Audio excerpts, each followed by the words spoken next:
ఓం నమ శివాయ, హర మహాదేవ్, జయ శ్రీ మహాకాల్, గురుదత్తే నమ. ఇది కార్తీక పౌర్ణమి సందర్భంగా నేను అన్ని దేవాలయాల్లో ప్రత్యేక పూజలు చేస్తున్నాను. లోక కళ్యాణం గురించి, గోహత్యను ఆపడానికి, ఆడపిల్లలను రక్షించుకోవడానికి నా వంతు నేను చేస్తూనే ఉన్నాను. ఈ స్వామివారు ఆహ్వానించారు కాబట్టి ఇక్కడ దాకా కాలభైరవుని విగ్రహం ఉంది, మీరు ఒకసారి రండి ఈ టెంపుల్ కాడికి అంటే నేను వచ్చాను. ఇంకా చాలా పొద్దున్న 4 గంటల నుండి ఇంకా పూజా కార్యక్రమాలు జరుగుతూనే ఉన్నాయి. ఇంకా నెక్స్ట్ వరంగల్ వెళ్తున్నాను. వరంగల్ తర్వాత మళ్ళీ హైదరాబాద్ వెళ్తాను. ఈరోజు కొద్దిగా బిజీ షెడ్యూల్ ఉంది. అంత మొత్తం సనాతన ధర్మం గురించే ఇంత పోరాటం, ఆడపిల్లలను రక్షించుకోవడానికి, గోహత్యను ఆపడానికి.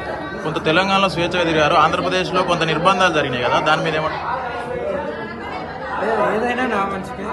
ఇది నేను నేర్చుకుంటున్నాను అంతే. అంటే నాకున్న జ్ఞానం మొత్తం హిమాలయస్ జ్ఞానం, లోక జ్ఞానం అనేది చాలా తక్కువ. ప్రజారంగంలోకి వచ్చినాం కాబట్టి కంపల్సరీ కొన్నిటిని నేర్చుకోవాల్సి వస్తుంది. అది కూడా నేర్చుకుంటున్నాను.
ఓం నమ శివాయ, హర మహాదేవ్, జయ శ్రీ మహాకాల్, గురుదత్తే నమ.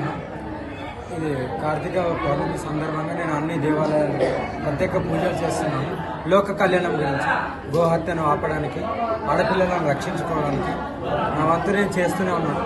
ఈ స్వామివారు ఆహ్వానించారు కాబట్టి ఇక్కడ దాకా కాలభైరవుని విగ్రహం ఉంది, మీరు ఒకసారి రండి ఈ టెంపుల్ కాడికి అంటే నేను వచ్చాను. ఇంకా చాలా పొద్దున్న 4 గంటల నుండి ఇంకా పూజా కార్యక్రమాలు జరుగుతూనే ఉన్నాయి. ఇంకా నెక్స్ట్ వరంగల్ వెళ్తున్నాను. వరంగల్ తర్వాత మళ్ళీ హైదరాబాద్ వెళ్తాను. ఈరోజు కొద్దిగా బిజీ షెడ్యూల్ ఉంది. అంత మొత్తం సనాతన ధర్మం గురించే ఇంత పోరాటం, ఆడపిల్లలను రక్షించుకోవడానికి, గోహత్యను ఆపడానికి. కొంత తెలంగాణలో స్వేచ్ఛగా తిరిగారు, ఆంధ్రప్రదేశ్లో కొంత నిర్బంధాలు జరిగినాయి కదా, దాని మీద ఏదైనా నా మంచికే. ఇది నేను నేర్చుకుంటున్నాను అంతే.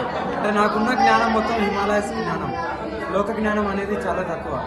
ప్రజారంగంలోకి వచ్చినాం కాబట్టి కంపల్సరీ కొన్నిటిని నేర్చుకోవాల్సి వస్తుంది. అది కూడా నేర్చుకుంటున్నాను.